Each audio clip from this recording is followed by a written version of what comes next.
Today's discussion, we're going to discuss your systemic lupus erythematosus to include your acute glomerulonephritis. These are both included under your type 3 hypersensitivity reaction.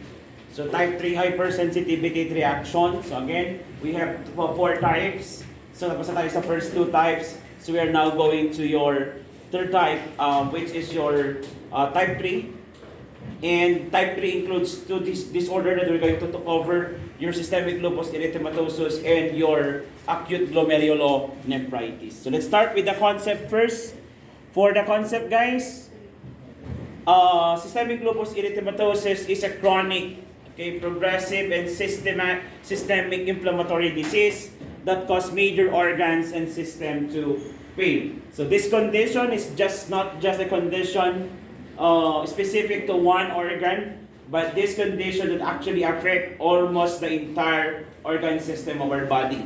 So under this condition, the connective tissue and fibrin deposits starts now building up in blood vessels on collagen fibers and organs. Hence, these deposits leads now to necrosis and inflammation in blood vessels, lymph nodes, gastrointestinal tract, and of course your pleura or your lungs. So basically, these organs and this system were actually inflamed. Okay, and the sad thing about this condition is that it is considered as no cure. Okay, there's no known cure for this condition, and the remissions are frequently experienced by clients who manage their care well. So basically, if you were able to survive this condition, there is a very high tendency that it will reoccur, okay, or remit, kasi nga wala pa tayong gamot, okay, or wala pa tayong management to handle this condition. Now, in terms of management for this condition, most probably it's gonna be more on symptomatic management. Symptomatic management means that we only be managing whatever the signs and symptoms available sa ating pasyente. Okay, so your SLE, can I proceed? Okay. Your SLE, okay, is a systemic disease in which the tissue multiple organs are damaged by pathogenic autoimmune antibodies, and it affects 90% of all women. Okay, or 90% of the cases are actually women, and there is a high chance that you will develop this condition if you have a severe exposure with ultraviolet rays or your sunlight. The diagnostic criteria or the manifestations includes malar rash. This is actually your butterfly rash sa face. Later on, I'm going to show you that. Your discoid rash, which is common sa skin. Photosensitivity, oral ulcers or your stomatitis. Arthritis or your joint pain. Serositis or your pleuritis. Pericarditis, basically an inflammation of pericardial cavities or your pleural cavity. Later on, I'm going to discuss that. In severe cases, patient may develop renal involvement, neurologic involvement, hematologic, immunologic, and of course your anti-nuclear antibodies. Okay. Now, what is the etiology of this condition, or how does this condition develop? Okay. According to the book of Brunner and Sodart, okay, the cause is idiopathic by nature. From the word idiot means unknown, okay, or wala pa tayong alam. So the exact cause of this condition is idiopathic, but it is believed to be a defect in your immunological mechanism with a genetic origin. So basically, if you try to create the pathophysiology of this, the diagram would actually start from an unknown etiology and will sub-branch into precipitating factors. When you say precipitating factors, this will make now the condition be develop more. Okay, if you have these precipitating factors, and predisposing factors includes genetic origin. Okay, pwedeng hereditary. That's your predisposing. For the precipitating factors includes when you take medication, it may develop systemic lupus erythematosus. If you are stressed, if you have too much exposure with sunlight, and if you are pregnant. When you say precipitating factor, it adds to the possibility of the condition to develop. Okay? Why am I mentioning that it adds to the possibility of the condition to develop? Kasi nga, pregnancy is not the exact cause. Kasi if I'm going to tell you that pregnancy, if you are pregnant, you will develop the condition. Hindi eh. Kasi kung ano nangyari, lahat ng nanay natin, nagka-systemic lupus erythematosus. But that's not the case. But it precipitates the condition. Especially if you have the predisposition. What is the predisposition? Common predisposition? Genetics. Okay? Or hereditary. Okay? Plus, you have the other precipitating factors which may now develop into possible condition.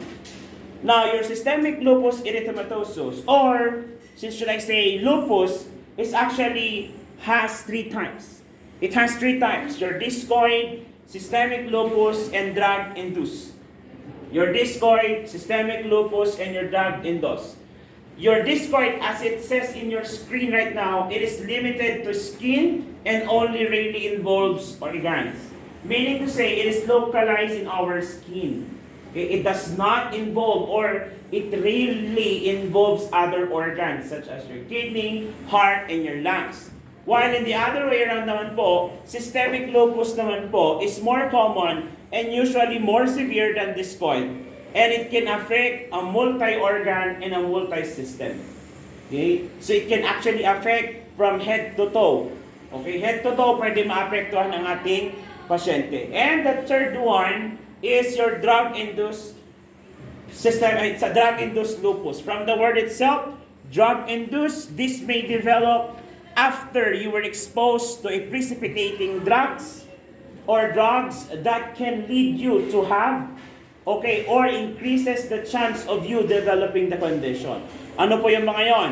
Such as your hydralazine, or your presolene, prohinamide, isoniazid, which is a drug of choice for your tuberculosis, chlorpromazine or taurazine, which is an antipsychotic drugs sa mga may psychosis or yung may problema sa pag-iisip. Meron tayong D-phencylamine and some anti-seizure medications. So anti-seizure medications such as your diazepam, lorazepam, yan, yung mga relaxant natin. Ngayon, sir, paano yung manifestations niyan? The manifestations would either be discoid or systemic. Meaning, if the condition is drug-induced, automatic, the lupus will be called drug-induced. May it be localized or discoid type, which is present just in the skin, or systemic, which involves already multiple organs. Now, if the condition develops without prior exposure to drug-induced, we can just simply categorize them as discoid or systemic. Are we clear? Yes. So, in other words, we can have a condition that is drug-induced, discoid by nature. Drug-induced siya kasi nga yung condition developed after exposure to a certain drugs, and since the manifestation is localized in the skin, then we call it as discoid. And it becomes systemic if multiple organ system were already involved. So magiging drug-induced systemic lupus. But if it's not drug-induced, for example, the lupus has just developed without prior exposure to medications, we just simply call them discoid or systemic. Discoid if the condition is just present in the skin, and systemic if it's present all over the body, including now other multiple organs. Are we clear? Are we clear? Yes. Can I proceed? So what are the clinical manifestations here? Okay. Clinical manifestations, number 1, we have your erythema. So erythema on the face, or also known as your malar rash.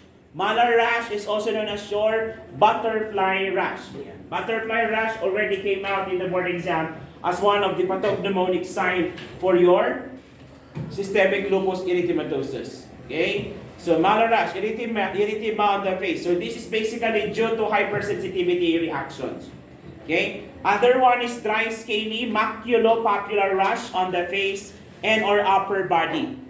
Patient may also develop fever, weakness and malaise and fatigue, anorexia, weight loss, and photosensitivity.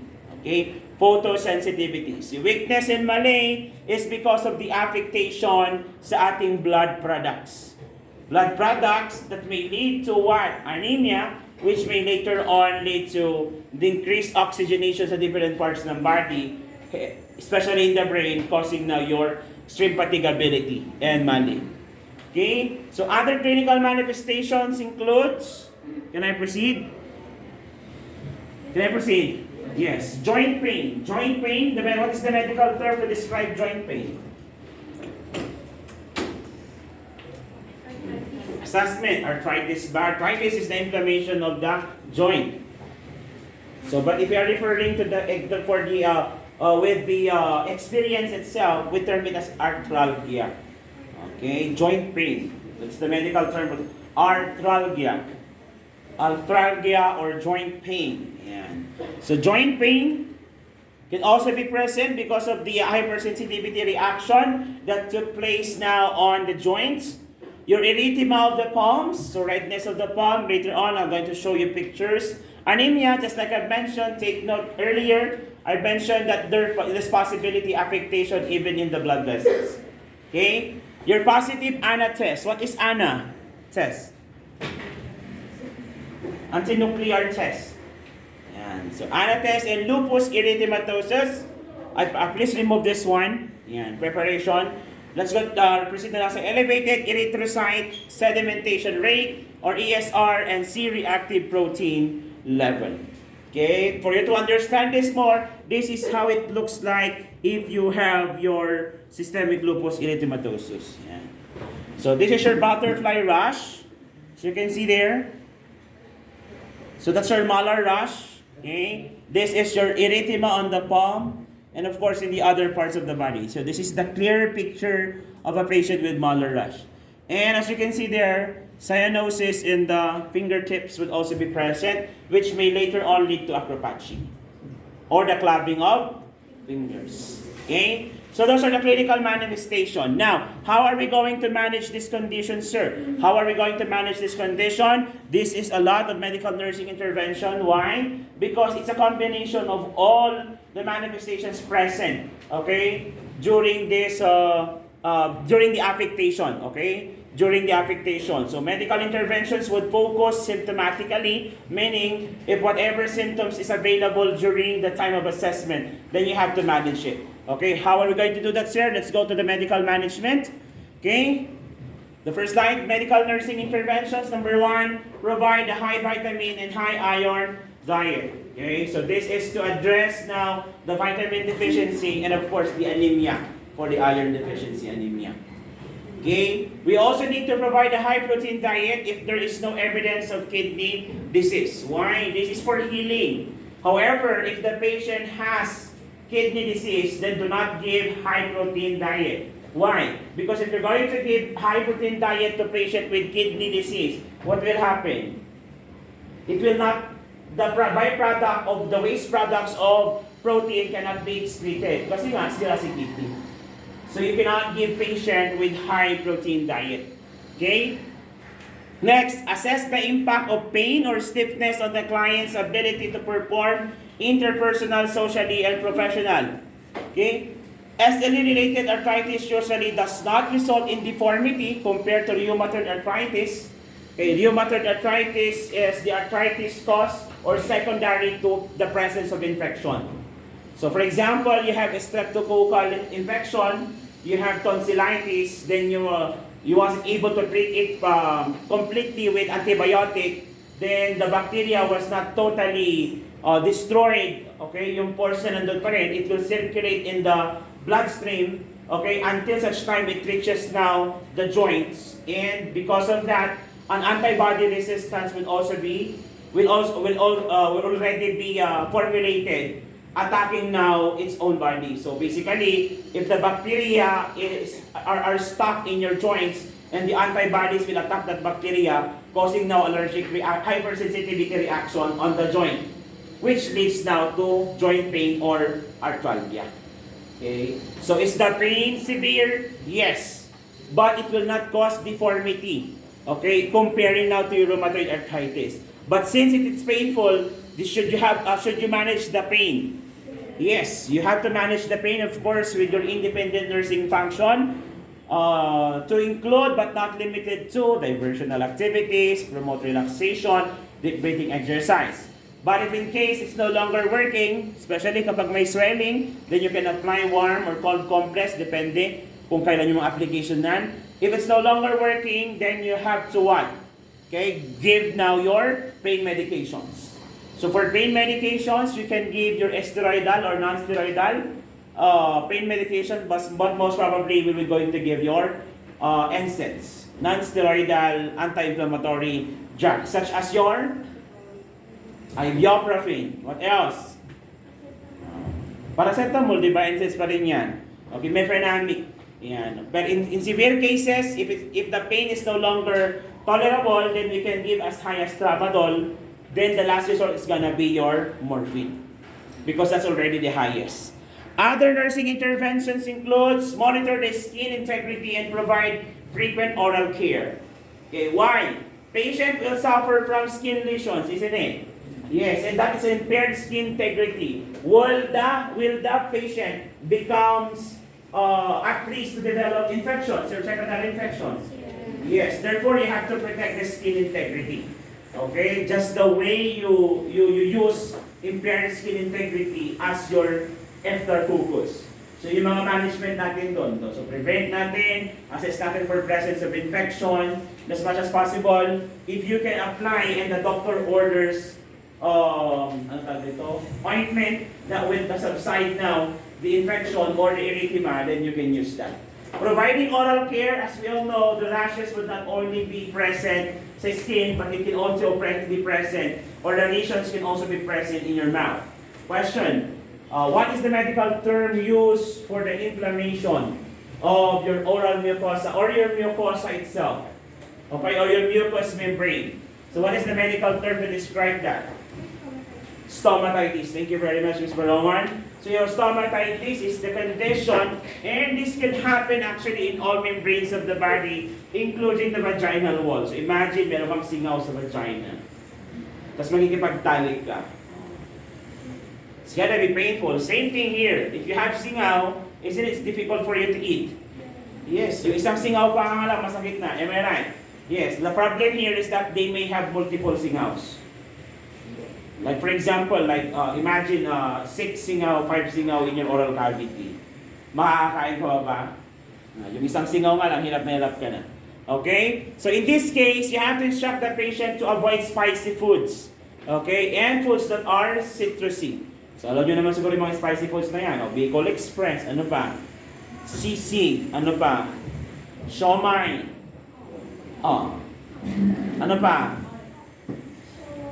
Bicol Express, shawarma, ayan. Okay, citrusy foods, ano yung mga yon? Oranges. Ikaw, kung kinikilaw mo ang kalamansi, tsaka lemon, ginagawa mong orange.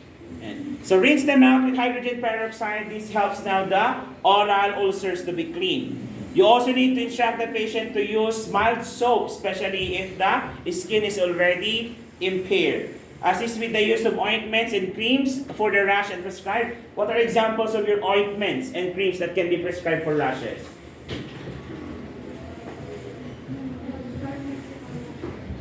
Calamine lotion, manilagos. Ano pa? Hydro? Cortisone, di ba? Oh. Yung iba, pag specificated is betamethasone. Okay, mga steroids naman mga yon. Identify factors contributing to the fatigue. So what do you think is the contributory factor of fatigue? What is the contributory factor of the fatigue? Why is this patient has fatigue? What is fatigue? Suot ng sundalo ko naman. What is fatigue? You keep on hearing this every now and then to every discussions you have in your medical surgery nursing. So what does fatigue means? Extreme tiredness. Parang like kang pagod na pagod. Diba? Parang like kang hinihingal. Okay? So sa tingin nyo, with the case of the patient, what would be most probably the reason why the patient has fatigue or fatigability? Sabi kasi, identify the factors contributing to fatigability. Oh, they go back to the manifestations. You look at the manifestations. What do you think is the manifestation that can contribute to the client's condition? Anemia, isn't it? Because your blood components or your blood contains now your oxygen. If there's decreased oxygen, especially to the brain, it will be leading to this type of conditions. Okay? That is why you have to what? Administer iron, folic acid, and vitamin supplements prescribed in anemia. Okay? If anemia occurs. Because that is the contributory factor. Are we clear? Yes. So if the contributory factor is galaw siya ng galaw, lakad ng lakad, then provide bed rest. Okay? Or rest periods. Okay? Aside from that, assess for the signs of joint inflammation. So, ano natin joint inflammation natin kanina? Joint inflammation is your arthritis, isn't it? O arthritis. Now, because of the joint inflammation, will you feel pain? Yes. What is joint pain? Arthralgia. Okay, so by warmth, redness, swelling, or decreased motion, usual signs of inflammation may not be present within this. So if in case that the patient has this condition, what should you do? For example, may warmth, redness, swelling. To decrease swelling, what can you do? Apply warm. Do not apply hot compress. Because if you're going to apply hot compress, first degree burn ang susunod doon. Nakakaintindihan, warm compress po, hindi hot compress. Wala kayong hot compress na? Okay, warm compress po, ano pa? Pag may swelling, warm compress, what else? Can you elevate the area? Yes, elevate the area that is swollen. Okay? Then as much as possible, if there are orders of medications such as your ointments and even drugs, oral drugs, then you have to give it to your patient. Also instruct in measures to conserve energy, such as pacing activities, balancing rest with exercise. So in this case, if you're going to create the nursing care plan, you have to talk to the patient na ano yung mga usual na ginagawa mo. Okay, and how long do you do this activity? So pwede ba na pag ginawa mo na ito, mag-rest ka muna for 1 hour before you proceed to the next activity? In that case, the patient will be able to conserve energy by doing that. Also lessen the effects of fatigability due to anemia. Okay, so pagpahingain. Administer topical or systemic corticosteroids. Just like I mentioned kanina. Ano yung mga yon? Hydrocortisone. Okay, ano pa? Betamethasone. Ayan yun. Okay, salicylates, and you can also give a non-steroidal anti-inflammatory drugs as prescribed for pain and inflammation. Just like we have mentioned earlier. You can also administer medications to decrease the inflammatory response as prescribed, and you have to monitor intake and output as well as daily weight for signs of fluid overload and if corticosteroids are in use. So again, you watch out for fluid retention if the patient is taking up corticosteroids. At the same time, you also need to monitor fluid overload or fluid retention. Especially kapag may systemic lupus erythematosus na pasyente, baka naman kasi yung fluid overload na to or fluid retention is already a sign of CKD or AKD, acute kidney failure or acute glomerulonephritis or acute kidney failure. Ito sabi ko, baka naman nasisira na sa kidney kaya bumibigat yung pasyente, kaya may bipedal edema. So you have to check or dose. So kapag nagbibigay tayo ng corticosteroids, you have, and if you are trying to assess for the presence of kidney failure, you have to assess for signs of fluid overload or fluid retention. So ano yung mga yon? Mabigay. Ano daw? Ascites, pwede naman yon. Ano pa? Pero ano yung iba muna in relation to CKD? Edema. Bipedal edema. What else?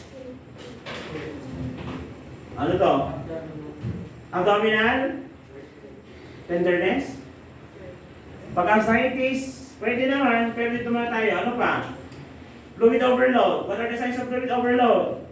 How's blood pressure? Increase, decrease? Increase. Oh, what else? Pwede magkaroon ng crackle sounds. Yes, kasi baka mag-skip ng fluid sa ating pleural area. Okay, so pwede pa rin po yun. Okay, what else?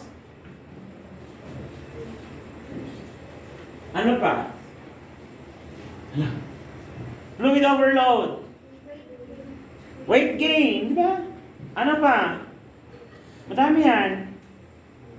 May pedal edema, weight gain, what else? Wala na? Fluid overload. Ay. Third year. Fluid overload. So, hypertension, ano pa? Oh, pag kidney failure na yan, kamusta ang ihe? Mataas sa baba? Ay, mataba. Mataas sa baba? Mababa. Or in some cases, anuria po tayo. So you have to monitor the signs of fluid overload because this can be a manifestation of either a fluid overload due to corticosteroids use or perhaps due to kidney failure. Are we clear? Are we clear? Yes, we also need to monitor and instruct the patient to avoid exposure to sunlight. Isn't it that one of the precipitating factors is UV light? Yes, then you have to avoid that. Instruct the client to that scalp hair loss may be caused by high dose of corticosteroids such as prednisone and immunosuppressant drugs.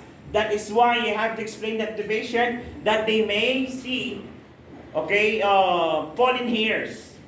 Okay? And if in case that alopecia takes place or occurred, so you can also, the patient may suffer from impaired skin integrity, altered body image, body image disturbance. Ba't may altered pa ako? Body image disturbance or disturbed body image. Hindi Body image disturbance. Body image disturbance. So if the patient will have the body image disturbance, then you have to what? You have to manage this psychologically, isn't it? Yes, depending now on the client's age. If it's a child, depende naman kung babae or lalaki. If it's a child or a young boy, then you may ask the patient or you can actually offer to give, baseball cap or cap, sombrero. Kapag naman kapag naman mga dalaga na or may edad na, babae, nalalaga sa buhok, you can offer wig. Okay, or turban. Pwede rin yung sa young girl. Kapag lalaki na may edad na, pwede makalbo na lang. Okay? So those are actually the management na pwede natin gawin. So monitor also for presence of proteinuria, which indicates that the renal system is already impaired. Okay? You also monitor for bruising, bleeding, and injury. Why? Is the blood content also affected? Yes. Therefore, possible ba na maapektuhan ang ating platelets? If platelets will drop, which will lead to bruising, bleeding, and injury. Assist with plasmapheresis. Anong plasmapheresis ulit? So basically, cleaning the blood from the antibody. Okay? Antibody resistance. So remove antibodies and immune complexes from the blood before organ damage occurs. Okay? Before organ damage occurs. What else? Other medical nursing intervention, still with your SLE. Monitor for signs of organ involvement such as pleuritis. So what is the organ involved? Pleuritis. Pleura. Ano yan? Lungs. Is it? Okay, so alam niyo yung pleural space natin. So the pleural space is basically a space wherein it covers by pleural sac, then your lungs itself, isn't it? Then it is maintained by a positive pressure. Okay, air. So yung space na yon, may limited fluids lang na meron, isn't it? So when it inflames, sudden gush of blood goes to that area, pwede mo tayo magkatubig sa lungs. Yes. If it's blood, then hydrothorax. If it's if it's blood, hemothorax. If it's filled with water, hydrothorax. But collectively, they are known pleural effusion. Okay? So pleural effusion is either blood in the lungs or fluid in the lungs or pleural space. Okay? Pleuritis is an inflammation of your pleural sac. Okay? Na yung pleural sac na yun, pag may inflame, pwede mag-produce ng tubig. So pwede mag-accumulate ng tubig doon. Yes, pag nag-accumulate ng tubig doon, thus the lungs will become congested. Yes, should you remove the excess fluids? What is the procedure?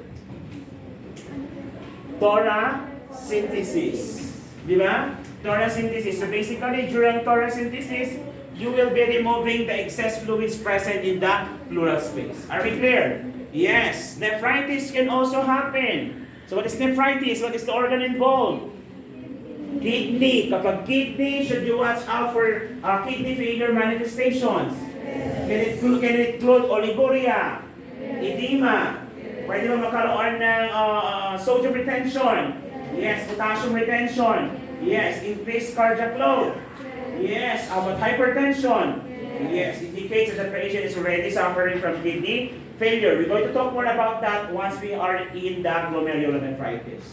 Okay? Let's go now to your pericarditis. What organ is involved? Heart. Specifically, what part of the heart? Pericardium. Pericardium is located outside or inside the heart? Outside. So basically, it's actually the outer covering. Same as your pleural space, meron din tayong tinatawag na pericardial space. The pericardium is the sac that is actually covering the heart. Now, if it's inflamed, sudden gush of blood will go into the area due to vascular dilation.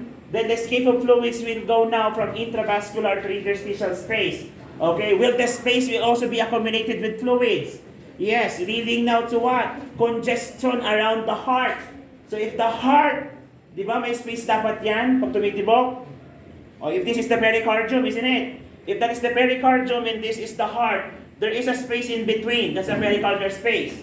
When it's inflamed, possibility that the space will be also narrowed. Clear? Causing now the inability of the heart to pump properly.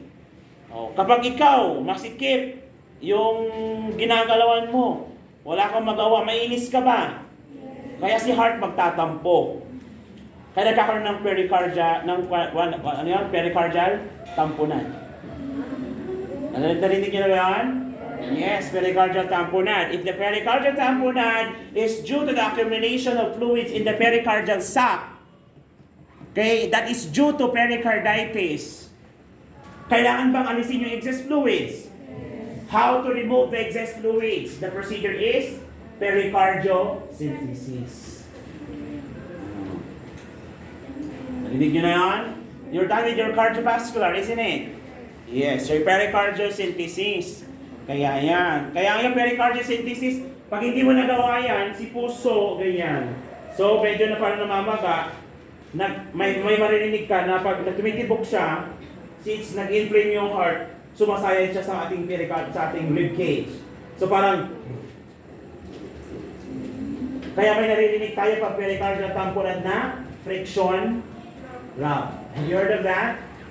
Yes, the friction rub. Ayan. So ngayon, tutusukin yung puso para i-aspirate natin yung excess fluids. In other cases, excess blood that are in the pericardial sac so that the heart will be able to what? Pump accordingly or properly. Okay? So that is one of the possible, okay, organ involvement. What else? Coronary artery disease. What organ is involved? The heart, still tama? Coronary. So specifically, the coronary artery. Question. What disorder may occur, okay, that is considered as coronary artery disease? CAD. Example of CAD. Sarap lang. Example of CAD. Sige lang, you voice out what is in your mind. Malay nyo, tama. O, bibuminggo ka. Heart failure, no? Coronary artery disease. Example of coronary artery disease. Specific disease or condition of the heart. Angina pectoris. Ano ba? Myocardial infarction. Di ba? Coronary artery disease yung mga yon because the coronary artery is blocked. Di ba? Therefore, the oxygen or the blood containing oxygen cannot pass through and reach areas that needs oxygen. Isn't it? Sir, paano nagkaroon ng coronary artery ang mga merong systemic lupus erythematosus? Oh, let's go back to the first slide. Anong sabi sa first slide? It affects now your blood vessel. Isn't it that the connective tissue and fibrine will be deposited in this area? Organs, blood vessel. Isn't it? So imagine if this is a coronary artery, the connective tissue plus the fibrine deposits themselves in the coronary artery. What will happen to the coronary artery? Dilate or narrow? Narrow. If it is narrow, will the blood necessary for oxygenation can all pass through? Diba? Hindi. What if it's totally blocked? Can it still pass through? No. Therefore, this area here will not receive enough oxygen. So if it's not receiving enough oxygen, hypoxia occurs until it reaches ischemia, infarction, then here you go, myocardial infarction. Because of the connective tissue and fibrin deposits caused by this disorder, which is a hypersensitivity disorder. Okay? If it occurs in the heart. Oh, what if it occurs in the brain? Oh, pwede ba mag-lead into stroke? Yes, okay? Kapag namaga yung neurons mo, ang tawag doon, neuritis, isn't it? Yes, if it's your blood vessel, for example, somewhere along the way.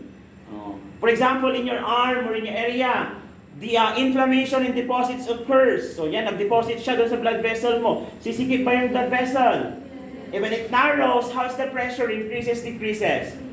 Increases, kaya meron tayong hypertension. Are we clear? Yes, as simple as that. And anemia, is the blood vessel also affected? Yes, including its content, that's therefore, okay, it may also lead to anemia. That is why if you go to the previous slides, one of the management is to what? Give vitamins and minerals together with folic acid, iron. Isn't it? This is to manage the presence of anemia. O, since makulit naman kayo kanina, binabanggit nyo ito. Okay, it can also affect your peritoneum. What is the organ involved? Peritoneum. Walang may organ involved. Oh, peritoneal space, isn't it? It's the intra-abdominal space, isn't it? So here, so once it reaches the peritoneum, which is actually the covering around the organs that separates them together. Okay? So is there also a space there? Yes, with limited amount of fluids, enough to lubricate and to prevent friction, isn't it? Now, if it's inflamed, vascular, hypersensitivity reaction, histamine, vasodilate, increased permeability, escape of fluids, intravascular to interstitial space. Isn't it? Yes, pag nag-escape, it will concentrate now its accumulation in the peritoneal space. Isn't it?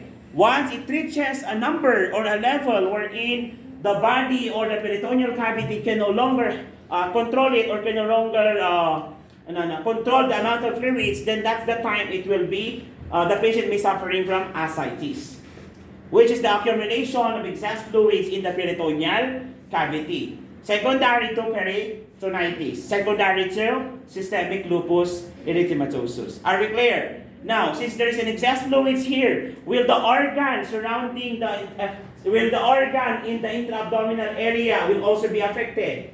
Yes. Will congestion occurs in this area? Yes, pwede. So, kailangan bang tanggalin natin yung excess fluids? Yes, if we need to remove the excess fluids, then we have to remove it with a procedure. What is the procedure? Paracentesis.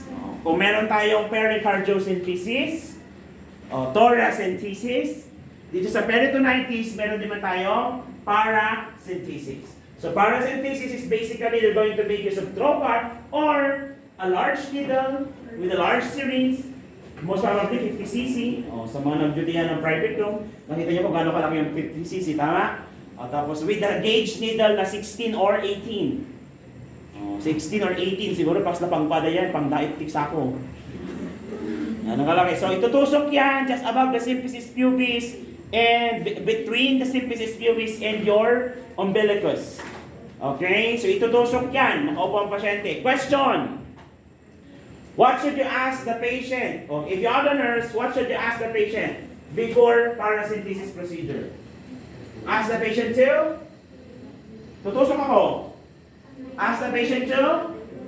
Void. What are you reading? Napakawan naman. Void. Ask the patient to? Void. Why? We don't want to puncture the bladder if it's full.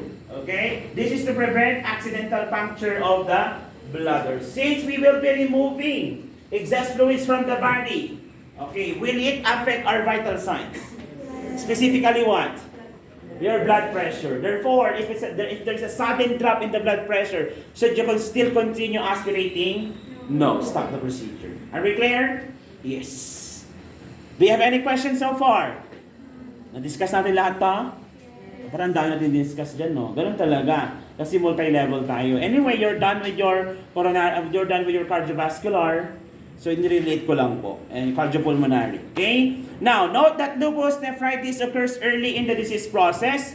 So, you provide supportive therapy as major organs becomes affected. Provide also emotional support, especially that the patient will be manifesting multiple manifestations. It's gonna be depressing to the patient pag ganun ang sitwasyon niya. Isn't it? So, this is actually the disease that killed the late President Marcos. He died from lupus. Okay, si Marcos po. Okay, so, ganun kakakwan, no, ka-intense. Kasi nga, syempre, sabihin mo natin, totoo, hindi man totoo na may kinuha siya. But still, whatever, she's still rich, tama? Pero walang nagawang kayamanan para mabuhay. Same things with the other billionaires. Okay? The best example of that is yun yung computer kwan. I forgot the name, yung nalumpo pa. Stephen Hawkins. Di ba? Stephen Hawkins. Di ba? Ang yaman-yaman pero wala nagawang pera. And actually, he cited that na parang nung nandun na siya sa moment na parang mamatay siya, parang wala palang sense lahat ng na-achieve niya. Okay, kasi wala din naman mangyari. Namatay siya sa acute pancreatitis cancer, tama? Pancreatic cancer. Okay? Provide emotional support and encourage the client to verbalize feelings and provide information regarding support groups and encourage the use of community resources. Do you have any questions? Any questions? Again, ano na yung procedure natin to remove excess fluids from the peritoneal cavity? How about to remove excess fluids in your pleural space? Thoracentesis. If it's in the heart, pericardiocentesis. Are we clear? Yes. Do you have any questions? Clarifications? Verifications? Violent reactions?